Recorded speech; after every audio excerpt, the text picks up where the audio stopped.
Och sen så frugan är inte ledsen och drar upp i 100-110 ändå. När jag ligger efter i någon av de andra bilarna så ringer jag till henne. Nu får du lugna ner det. Det är gammalt skit att köra med för tankar på det.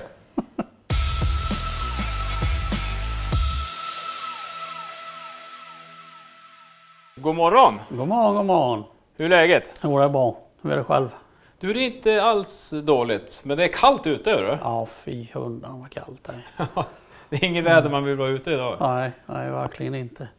Så det är tur man har ett kryp in. Ja. Kunna gå in lite i. Ja, jag såg en fin skylt där ute. Det stod Biffens garage. Jajamän, den fick jag av frugan i 40-årspresent. Så det var trevligt. Och du verkar gilla lite udda bilar, du. Ja, det gör jag. Jag gillar udda grejer. Men vad har du haft för bilar förut då? Ja, du har haft en Corvair. 65 tror jag det var. Sen har jag haft 2 Camaros, en 73 och en 75. Sen har jag haft en Buick Sabre Cab. Sen så har jag haft Renault Floride Cab 66. Och sen så har jag haft Cheva 57 som var med på Elmia då, 00. Och det var min första seriösa bil jag byggde och fick 3D pris. Så det var ju bra betyg. Oj, riktigt roligt var det faktiskt. Den fick jag ju tyvärr sälja för att få utrymme för andra grejer. Sen tyckte jag väl det med att Cheva 57 när man åkte till träffar och sånt. Det var ju mängder med sådana bilar. Och det var då jag började tänka efter. Nej, jag vill nog ha lite uddare bilar istället som kanske inte behöver vara sådär utställningsskick men ändå blir att folk vänder sig om och tittar på för att oj, vad var det där för något? Så det tycker jag är jättekul. Hur vad har du under det här lapptäcket? Här har vi en Plymouth Coupé från 1937. Så den här bilen har frugan fått bestämma färg, inredning och det. För det är ju mer eller mindre hennes bil. Men hon valde den här, jag vet inte riktigt vad det heter, men det är pärlemovit med lite rosa och grönt i den skifta. Ja, jag tänkte precis säga det var väldigt speciell vitfärg det här. Ja, så det blev 4 lackförslag utav lackeraren innan hon blev nöjd. Jaha du. Den gör ju sig bäst i sig utomhus då, för då ser man ju skiftningen bättre. Kameran så kan jag se det på skärmarna att den går liksom lite rosa, lite grönt, precis som du säger. Ja, så nej, jag tycker det blir jättebra. Lackeraren var inte glad åt det från början för att han sa att vi har lackat en bil i den här färgen och det var en Cadillac. Ja, men så jag var inte det en sån Cadillac då som var lite mer fyrkantig modell på? Jo, det var det. Ja, då får ju inte färgen sin effekt rätt. Sådana här bulliga skärmar och grejer, då träder det ju fram mycket bättre. Och sen när de har lackat den så sa de då, hälsa din fru att de hade jävligt rätt i det här, att det blir bra med den här färgen. Jag trodde inte det, sa han, men det blir skitbra. Och det är roligt att hon har ett intresse med mig, för det hade hon definitivt inte när vi träffades. Det kan jag säga. Men det har vuxit fram, så det har blivit bra. Och när byggdes den här bilen då? Den här bilen byggdes för 3 år sedan. Sven Billred ringde upp mig och sa det att du letar ju projekt. Jajamän, så det gör jag. Ja, jag har blivit tillfrågad om en bil här nu, sa han, men jag har fullt. Så kanske du är sugen istället, så här har du telefonnumret. Och jag ringde och då var det en äldre herre som svarade och sa att det var en bit härifrån Ålandsbro utanför Vetlanda. Hur mycket grejer följer med och så här och så. Ja, det är ju så här att det är ju 2 bilar det är frågan om. Det är en Dodge 37 också som jag kör med. Och sen är det den här kupén och en 4-dörrars Plymouth 37. Och det är allt eller inget, sa han.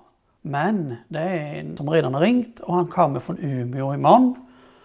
Jaha, men då ringer jag till dig om inte han ska ha det. Nej, men jag är intresserad av allt, så och sen la vi ju på. Så kommer jag att tänka på det, vad fasen kupén han kör med. Det blir nog lite för mycket för mig.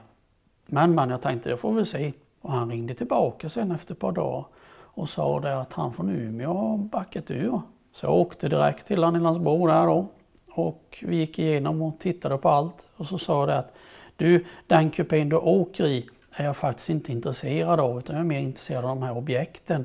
Det var skönt att höra, för jag har ångrat mig, för jag vill ha den och åka lite till i, så det är okej för mig. Ja, så, men då gör vi affär, så jag köper det här. Så det var ju 2,5 bil, 2 4-dörrars bilar och sen så var det den här då, och där fanns ju alla grejer till kupén då. Så det var ju i stort sett bara göra i ordning den och plocka ihop den. Sen då så fick hon ju som hon ville invändigt där med, körde vi samma färg på instrument och ratt och det här och sånt då ju. Och sen inredningsmaterialet hittade hon från en tyskt företag så vi beställde det därifrån då. Och sen lyckades hon till och med, hittade hon kabeln här som går till blinkerspaken då i lite snarlikt gammal stuk med tygarm så att det gjorde ju så bra. Sen är det då med att det är kilometerräknare och allting tyckte jag var ju bra då eftersom man är svensksåld och så. Ja, det är originalgrejer. Så fick väl med en 5-6 metare, 5 av varje om man tänker det. Sen har jag plockat ihop och polerat upp så gott det går då. Så det är ju inget som är omlackat eller något sånt där i mätaren eller så. Så han har ju samlat lite grejer till den här, så bland annat den här hyllan här då. Det var något tillbehör som han hade fått tag i som var original men tillval då. Det är en verkstadshylla typ, man hade verktyg och grejer på då. Och då är reservhjulet här inne? Ja, så sitter reservhjulet där, det är originalplacering det. Han hade renoverat originalmotorn, så den var klar. Och då så tänkte jag att ja, men jag slänger väl i en V8 då. Men sen, det sitter ju nyrenoverad motor i så det kan vara kul att ha en originalmotor någon gång och så här. Så att, det fick sitta kvar. Är det en rak sexa då? Eller? Ja, det är en hyvelbänk, ja. Rak sexa. Hyvelbänk.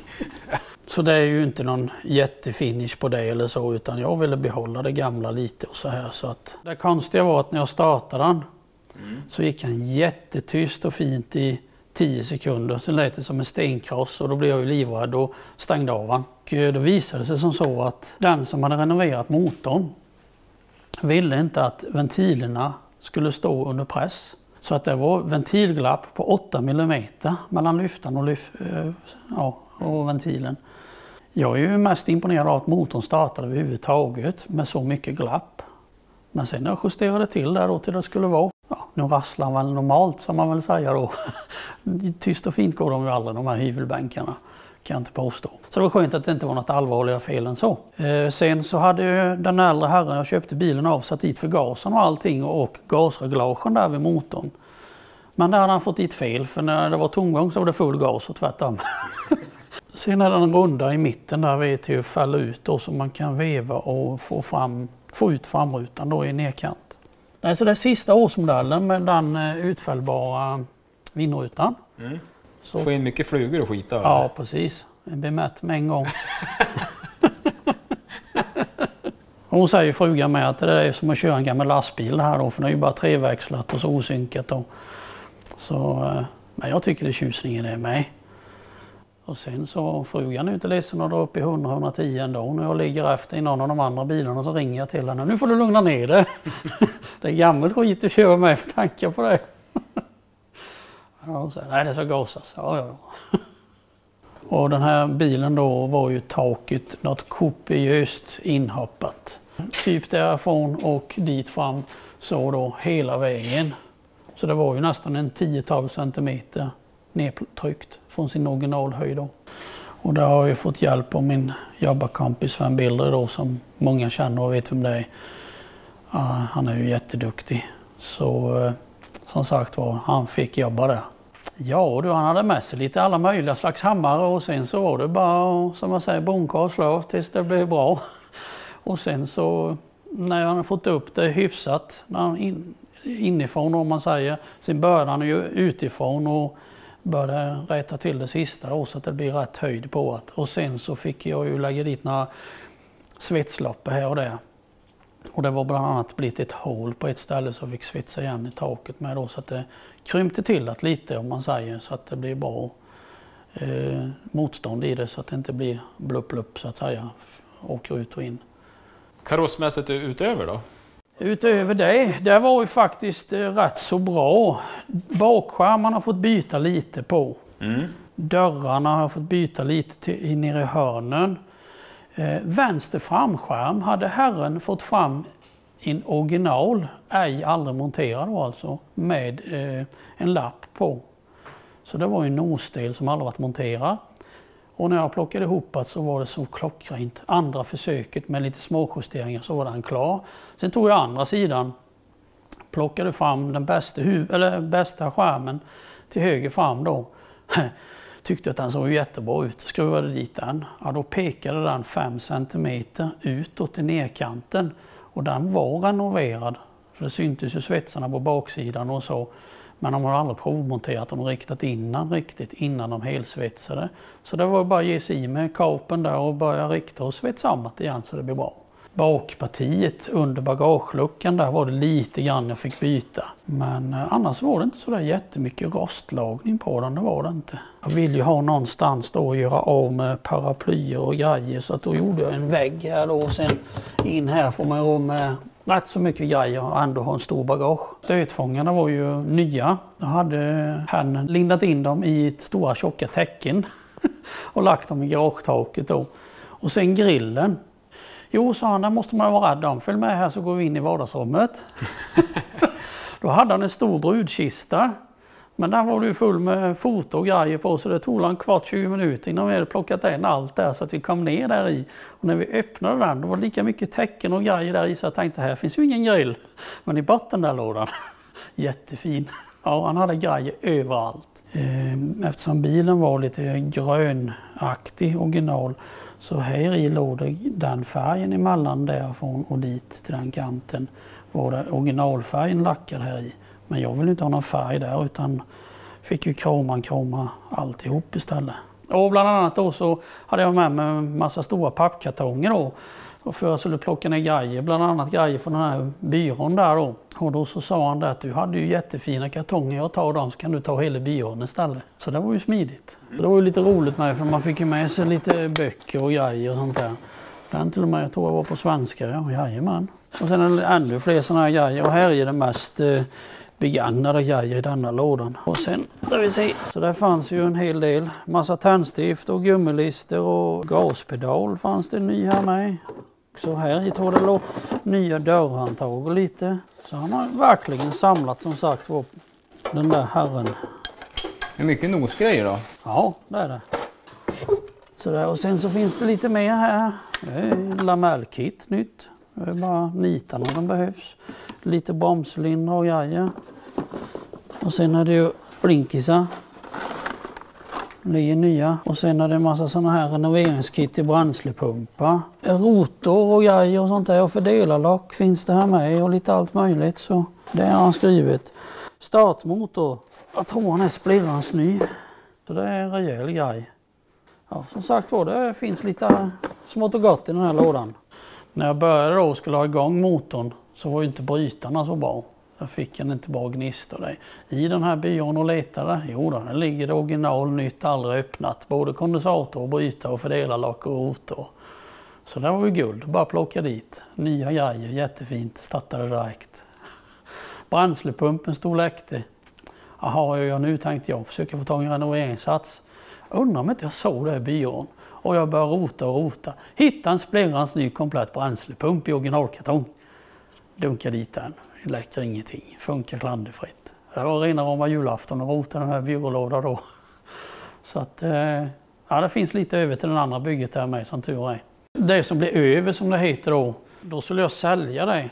Det var några och kollade på det och så men det var aldrig någon som nappade redigt. Sen frågade frugan. Ja men hur mycket är det som fattas eller hur mycket har du? Ja, det är väl kanske en 85-90% som finns. Ja, men köp resten som fattas då och bygga ihop en bil till då. Men jag ska erkänna att då var jag inte så där jättesugen på det. Men tänkte jag får börja då. Så nu har jag gjort det, men jag har sagt att det är ett långtidsprojekt. Men karossmässigt då, vad skiljer den här åt? Det är en 4-dörrars såklart. Det är en 4-dörrars och det är ju i stort sett det enda som skiljer på det om man säger så. För det är samma front och samma instrumentbredd och sådana här grejer då ju. Så det är ju egentligen bara bagageluckan och att det är 4 dörrars. Annars så är det ju i grund och botten samma. Det är samma storlek på ramen. Det är inte så mycket som skiljer. Ja, där har vi kommit en liten bit på väg där med nu. Så att nu är det blästrat och målat och ihopsatt här. Så att... Här är en svart hyvelbänk. Ja, det blev en svart här. Och sen blir den här en 12-voltare med. Lite lättare att få redigt lyse och grejer då. Så det var det som blir det över så att säga. Som man har plockat ihop så gott det går. Jag har väl en halv motor liggande till mig ungefär i delar. Så att... Här kommer det ju åt. Det måste vara roligt att kunna montera. Ja, precis. Och det är därför jag tycker om rambilar med. Man kan sitta på ramen, dra upp bränsleledningar, bromsledningar och allt det här. Bygga avgassystem eftersom jag inte har möjlighet att ha lyft heller då. Så att tycker jag det är skitskönt att göra allt färdigt. Sen när jag har kommit så här långt då brukar jag provisoriskt montera kylan och här fylla i vatten och allting. Och sen startar de och låter dem gå varma och kolla alla läckage och allting. Och jag menar om det läcker lite en bränsleledning vid tanken där och en anslutning. Då är det mycket smidigare att komma åt att göra det nu än när karossen sitter där och sånt där. Så det tycker jag är jätteskönt för då vet man att nu kan jag ställa undan det, är ett avslutat kapitel och så fortsätter vi med karossen.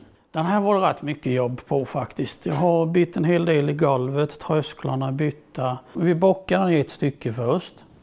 Och sen körde man krymp på sträcken här då så att det böjer sig någorlunda där vid. Sen gick det ju inte mer för att det blir för styvt. Så då kapade vi av den bockningen där. Då var det ju lättare att fortsätta massera den i sträck och krympen där då. Och sen likadant den biten. Så passade det hyfsat, sen punktade jag dit här på några ställen. Sen tog jag med mig den till jobbet. Så tog Sven vid en lunchrast och så tigade han hela vägen här. Och efter han svetsade vet du det att det behöver man inte slipa så mycket. Så det var guld alltså, det är jättebra att ha han till hjälp. Och sen skärmarna har jag fått lappa en hel del på mig. Det var inga små skärmar heller. Nej, det är som jag säger, det är mindre kanoter och sitter och spacklar och hyvlar på. Mindre kanoter? Ja, men det stämmer ju. De är ju jättestora. Därifrån och dit. Då tog jag den nederdelen från en annan skärm där det var bra och där resten var dåligt då. Va? Och sen la vi den här då på en pappskiva och ritade av och donade innan vi kapade av här då så att vi hade den som mall då. Och så punktade vi ihop den på några ställen då så att det funkade. Så sen så tigade Sven det här då. Och sen slipade jag igenom på några ställen så då fick jag ju svetsa från detta hållet och sen från andra hållet med migen då när jag fick hem han. Sen är det bara på med lite rejäl body eller något annat så att det blir lite ljudisolering. Och sen blir det med att man vill ha något tjockt bra på här för när det lossnar sten ifrån däcken. Alltså det kan bli en stjärna i lacken som en 5-krona. Och det vill man ju gärna inte. Så att man ska ha något tjockt, rejält, gummiaktigt helst eller något som man kan bygga upp så det blir lite massa så det tål lite bättre. Jag brukar försöka få färdigt på 2-2,5 år. Men det här har ju tagit längre tid än så. Det är ju för att jag tar lite när jag känner för det. Sen är jag ju sån med att jag gör ju det mesta själv och som målar då brukar jag väl göra det utanför garaget på sommaren när det är fint väder och likadant spackla och så här. För när man bor ute i skogen då stör man ju ingen. Så kan man stå där och hyvla spackel och man kan måla grundfärg och sånt.